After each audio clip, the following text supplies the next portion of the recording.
खट्टा खाने वाली चुड़ैल। रात को अचानक राधिका मौसी को किचन से कुछ गिरने की आवाज आई। उन्होंने बाहर निकल के देखा तो किचन में उन्हें कोई सफेद साड़ी में दिखा। वो चीख पड़ी, हे भगवान, आलतू जलाल तू आई बला को टाल तू, आलतू जलाल तू आई बला को टाल तू। राधिका मौसी को चीखते सुनकर श्रवण बाहर आता है भागते हुए। अरे माँ, क्या हुआ? क्या देख लिया? दादी माँ आ गई क्या सपने में? अरे बेटा, रसोड़े में देख तो कौन है? श्रवण रसोड़े में झांक कर देखता है और उसे कोई नहीं दिखता अंदर। अब रसोड़े में तो कोई नहीं है माँ। कोई सफेद साड़ी में नहीं है क्या? नहीं माँ, कोई भी नहीं है। चिल्लम चिल्ली की आवाज सुनकर काजल भी वहां आ जाती है। अब क्या हो गया माँ जी? अरे बेटा, रसोड़े में एक चुड़ैल थी सफेद साड़ी में। अरे क्या कर रही थी वो अंदर? अरे बताया नहीं, कल आएगी ना तो पूछ लूंगी। चुड़ैल जी, आपका क्या प्लान है? माँ जी, रात बहुत हो गई है, आपने कोई बुरा सपना देखा होगा, चलिए सो जाइए। राधिका मौसी सोने तो चली जाती है, पर उनको रात भर नींद ही नहीं आती। वो कुछ भी उलझुल बातें सोचने लगती है। कहीं चुड़ैल की वजह से तो घर में टेंशन नहीं हो रहा, कहीं उसी की वजह से तो वो दादी नहीं बन पा रही। सुबह जब राधिका मौसी रसोड़े में छानबीन करती है तो पाती है कि नींबू का अचार गायब है। चुड़ैल नींबू का अचार ले गई, मुझे तो ठीक नहीं लग रहा कुछ। चुड़ैल को भी पता है कि जिंदगी का असली मजा तो खट्टे में ही है। राधिका मौसी झट से श्रवण को फोन कर देती है। बेटा, मुझे समस्या समझ में आ गई है, हमें एक तांत्रिक की जरूरत है। अरे क्या बोल रही हो माँ, तांत्रिक की क्या जरूरत है? आप पूजा पाठ तो कर ही रही हो ना। आलतू जलालतू मंत्र सारे फालतू जैसे कुछ मंत्र पढ़ो, चली जाएगी अपने आप चुड़ैल। अरे नहीं बेटा, कभी चुड़ैल को कम नहीं समझते। अरे तुझे पता भी नहीं चलेगा कि कभी वो छल करके काजल की जगह घर की बहू खुद बन जाएगी। क्या माँ, कुछ भी बोल रही हो? कहाँ काजल और कहाँ चुड़ैल? वैसे एक बात बताओ, काजल को अगर गाने के लिए बोल देना तो चुड़ैल काजल की आवाज सुनकर घर तो क्या, धरती लोग छोड़कर चली जाएगी। तुम ना पढ़े लिखे बच्चे हर चीज को मजाक समझते हो। तुम रहने दो, मैं खुद ही तांत्रिक को बुला लेती हूँ। अच्छा सुन, शाम को इमली लेके आना। क्या है कि चटनी खाए बहुत दिन हो गए है ना? नहीं माँ, इमली तांत्रिक से ही मंगवा लो ना, आटा वगैरह भी उसी से पिसवा लेना। देखो मुझे काम करना है।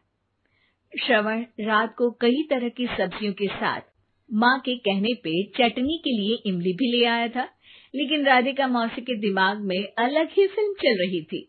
उन्हें अब सिर्फ शक ही नहीं यकीन होने लगा था कि शायद चुड़ैल ने श्रवण पर अपना जाल बिछा दिया था, जिस वजह से श्रवण उनकी बात ही नहीं मान रहा था। पर कोई नहीं, आने वाली रात में राधिका मौसी खुद तैयार हो गई चुड़ैल को पकड़ने के लिए। रुद्राक्ष की माला, तुलसी का पत्ता, हनुमान चालीसा सब हाथ के पास ही था, बस चुड़ैल का इंतजार था। और जैसा राधिका मौसी ने सोचा था वैसा ही हुआ। वो चुड़ैल उस रात भी आई, पर वो राधिका मौसी से तेज निकली और राधिका मौसी के उससे पकड़ने के पहले ही वो भाग खड़ी हुई। जरूर बहू पे साया है उस चुड़ैल का, तभी तो श्रवण के कमरे में गई है। और अगली सुबह राधिका मौसी पिछली रात हुए हमले में किन चीजों का नुकसान हुआ उसका हिसाब लगा रही थी। उनके खेमे से एक आम के अचार की शीशी भी गायब हो चुकी थी और वो इमली भी जो कल श्रवण लेकर आया था। राधिका मौसी इस बारे में सोच ही रही थी कि श्रवण जल्दी से रसोड़े में आकर दवाइयों की पोटली ढूंढने लगता है। अरे बेटा, क्या हो गया? अब माँ, वो काजल की तबीयत खराब है, बहुत घबराहट हो रही है उसे। हे भगवान, मैंने पहले ही कहा था कि तांत्रिक को बुला लेते हैं, पर नहीं। अब देखो, उस चुड़ैल ने काजल को अपने वश में करना शुरू भी कर दिया है। हालांकि श्रवण भूतों में विश्वास नहीं करता था, पर अब वो भी डर जाता है। और राजी हो जाता है एक तांत्रिक को बुलाने के लिए। कुछ ही घंटों में तांत्रिक आ जाते हैं और राधिका मौसी तांत्रिक जी को सब बता देती है। घोर संकट, घनघोर संकट, चुड़ैल को मारू जोर चाकट, ओम भट स्वाहा खटखा के आहा। अरे ये क्या मंत्र है? मेरे खुद के ओरिजिनल मंत्र है, कल रात को ही लिखे हैं, अच्छे लगे तो दाद चाहूंगा। एक और मंत्र सुनो। अर्ज किया है आब्राकडाब्रा, दिल्ली बम्बई आगरा, चंदा मामा सोवरले सुरन मामू जारा। ये मंत्र है?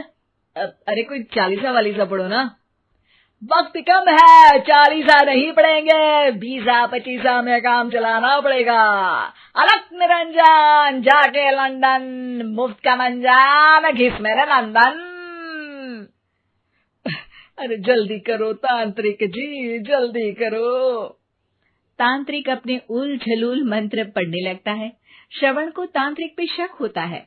वो अपने एक डॉक्टर दोस्त को कॉल कर देता है ताकि कोई अनहोनी हो तो इमरजेंसी में चीजें मैनेज हो जाए। तांत्रिक धुनी रमाता है, जिसकी वजह से कमरे में काफी धुआं हो जाता है और जिसकी वजह से बहू की घबराहट बढ़ जाती है। अब भागेगी चुड़ैल। हाँ। बहू खांसते हुए धुएं से बचने के लिए बाहर चली जाती है। अरे भाग रही है, भाग रही है। पीछे पीछे श्रवण भी जाता है। बहू एक सोफे पर बैठ जाती है। तभी डॉक्टर दोस्त आ जाते हैं और श्रवण को पानी लाने के लिए कहते हैं। थोड़े चेकअप के बाद डॉक्टर कहते हैं, मेरे हिसाब से जाप का काम पूरा हो गया है। क्या मतलब? अरे कुछ भी नहीं माँ, कोई चुड़ैल नहीं है, खुशखबरी है, अब दादी बनने वाली है। मगर वो सब अचार के डब्बे। श्रवण दोनों अचार के डब्बे अपनी माँ को दिखाता है, जो कि उनके बिस्तर के नीचे छुपे हुए थे। आपने सही बोला था माँ, वो चुड़ैल काजल ही थी जो खट्टा खा रही थी। हमें कल ही पता चला, पर हमने आपको ये तांत्रिक वाला काम करने दिया ताकि आपको भरोसा हो जाए कि भूत वगैरह कुछ होता ही नहीं। अच्छा, ये तो बड़ी खुशी की बात है। पर बेटा मुझे एक झाड़ू तो ला दे। क्यों माँ? ये तांत्रिक का भूत उतारती हूँ मैं। अब तांत्रिक राधा मौसी के डर से घर से भाग निकलता है और राधा मौसी उसके पीछे भागती है। अरे संकट ये घनघोर है, तांत्रिक मुआ चोर है।